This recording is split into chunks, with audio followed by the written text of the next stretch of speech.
I thought my family rules were normal. Today I found out the disgusting truth. I didn't have strict parents, but there was always one specific rule we were forced to follow no matter what. Every night at 2:33 a.m., cover your ears. As a kid, my mom would just tell me it's just to prevent hearing loss. I believed it at the time. It's easy to manipulate a child and I didn't want to be deafened, so I listened. But I'm 16 now, and this stupid rule no longer makes any sense. My friends laughed at me when I brought it up to them, and I found no info about it online. But there was one thing my parents always told me. They said we had to protect ourselves from hearing the sounds coming from the manhole. I assumed they were talking about the manhole in the middle of the road we lived on. It was a beautiful small road with just a couple of other houses on it, and the other people down the road also followed this weird rule of covering our ears. At the beginning, I was happy with my life here, but besides love, this town fills my heart with fear. There was always something off about it. I never questioned it, until one night with my earplugs in, I peeked out the window at exactly 2:33 a.m. Nothing. There was nothing on the street. I thought it was stupid. My parents had made me put in these earplugs for no reason. Surely I would have seen something if there was really some sort of dangerous sound we had to protect ourselves from.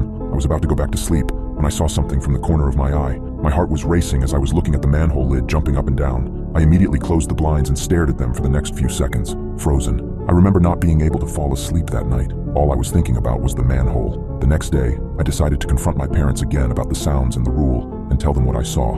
I don't know what I expected, but I do know what I got. Blank stares, that's all. Not a sentence, not a word. I would have rathered them yell at me for being up that late or get mad at me for questioning them, but they said nothing. Since that day, months have passed, years. I still wear earplugs every night. My parents have a different tactic though. They have an alarm set because they stay awake until 3 a.m. I sometimes don't go to sleep either, so every time I heard the alarm from my parents' bedroom, I knew it was time for the sounds, and it always sent shivers down my spine. I usually have trouble falling asleep because of it. One night I stayed up until 2:20 a.m. I got lost in the music. After glancing at my watch, I went downstairs for a glass of water. I was looking out the window while I was waiting for my glass to fill. Again, nothing on the street. Once I turned off the faucet, complete silence started ringing in my ears. The feeling was strange. Silence. So quiet yet so loud. For a moment I thought I was wearing earplugs. Even though the silence was absolute, I wasn't the only one in the room. I screamed when I saw someone sitting at the dining table. It took me some time to realize that the scary silhouette was my father.